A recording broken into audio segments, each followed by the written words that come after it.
चमकपुर गांव में गोपाल नाम का एक लड़का रहता था। उसकी सौतेली माँ और बाप ने उसे घर से निकाल दिया था। उसकी सौतेली माँ ने सब कुछ अपने और अपने बच्चों के नाम पे कर रखा था और गोपाल को हिस्से के नाम पे 3 गायें दे रखी थी। गोपाल पढ़ा लिखा तो बहुत था, पर नौकरी ना मिलने के कारण उसने सोच लिया था कि वो अब उन तीनों गायें की खूब देख रेख करके उनसे जो दूध मिलेगा उसे बेच के अपना कारोबार चलाएगा। अब मैं बिल्कुल अकेला हो गया हूँ। गौ माता, तुम तीनों के अलावा मेरा अब कोई भी नहीं है। बस मेरा घर चलाने के लिए तुम तीनों को मेरी मदद करनी होगी। तीनों गायें बहुत ही हट्टी कट्टी और जवान थीं और रिश्ते में भी एक दूसरे की बहनें लगती थीं। चंपा, चमेली और मैना। मैना सबसे बड़ी और समझदार गाय थी। चंपा गर्भवती थी और चमेली को अभी अभी बच्चा हुआ था। वो दूध दे रही थी, जिसके दूध को बेच के गोपाल का थोड़ा बहुत घर चल रहा था। पर गोपाल को अब चंपा और मैना पे पूरा भरोसा था कि जब उनका बच्चा हो जाएगा तो वो खूब दूध देने लगेंगी और जिससे उसका कारोबार अच्छे से सेट हो जाएगा। देखा चमेली बहन, हमारे मालिक को कितनी उम्मीदें हैं हम तीनों से। हाँ चंपा, सुना मैंने, मालिक ने हमसे कितनी सारी उम्मीदें लगा रखी हैं। और उम्मीद रखे भी क्यों ना, कितना समय खर्च करते हैं मालिक हम पे और कितनी सेवा करते हैं हमारी, कितना खिलाते पिलाते हैं हमें। और फिर हम मालिक की उम्मीदों पे खरा ना उतरेंगी तो धिक्कार है हमारी जिंदगी पर। सही कह रही हो बहन तुम। चलो हम तो मालिक के लिए कुछ ना कुछ कर ही लेंगे। तुमने बच्चा दे दिया है, दूध भी दे रही हो, मैं भी गर्भवती हूँ। थोड़े दिनों में मैं भी बच्चे को जन्म दे दूंगी, फिर दूध भी देने लगूंगी। लेकिन इस मैना दीदी को देखो, हम दोनों से बड़ी हैं, एक बार भी बच्चा ना दे पाई आज तक। क्या इसका फर्ज नहीं बनता मालिक के लिए कुछ? ये तो बड़ी हैं, हमसे ज्यादा इसको मालिक के लिए करना चाहिए था, लेकिन हम छोटी होकर इतना सोच रहे हैं। तुम दोनों ऐसा क्यों कह रही हो? क्या गलत कह रहे हैं हम? सही तो कह रहे हैं। कितने सालों से बांझ पड़ी हो तुम। ऐसा कैसे कह सकती हो तुम?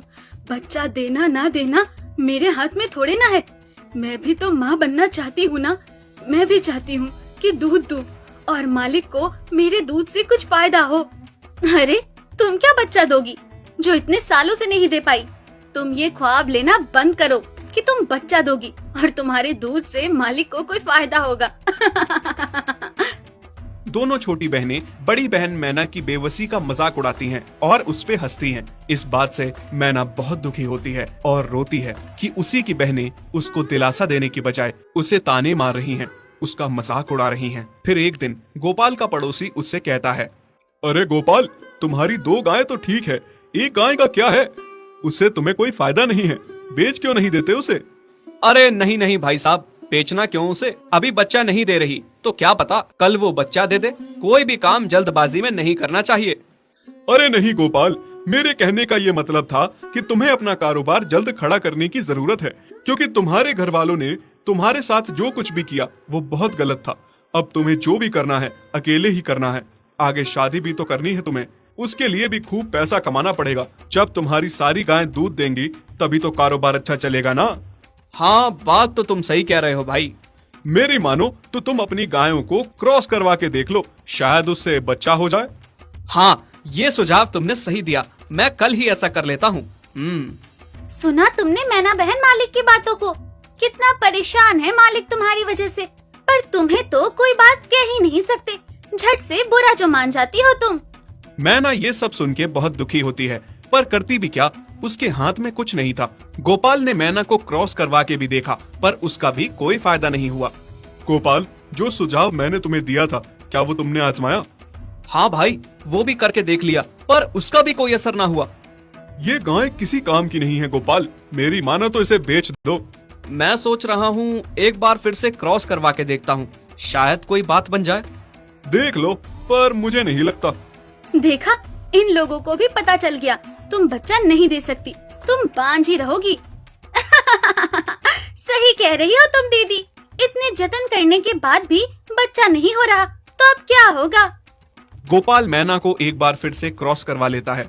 दोनों बहनें चंपा और चमेली मैना के बांझपन का मजाक उड़ाती हैं और उस पे खूब हंसती हैं। फिर एक दिन मैना चमेली के बच्चे के साथ खेल रही थी कि तभी चंपा देख लेती है। हाँ देख तो चमेली दीदी, ये मैना दीदी तेरे बच्चे के साथ क्या कर रही है? मुझे समझ में नहीं आ रहा, तू इस बांझ के साथ अपने बच्चे को कैसे छोड़ सकती है? जब मेरा बच्चा आ जाएगा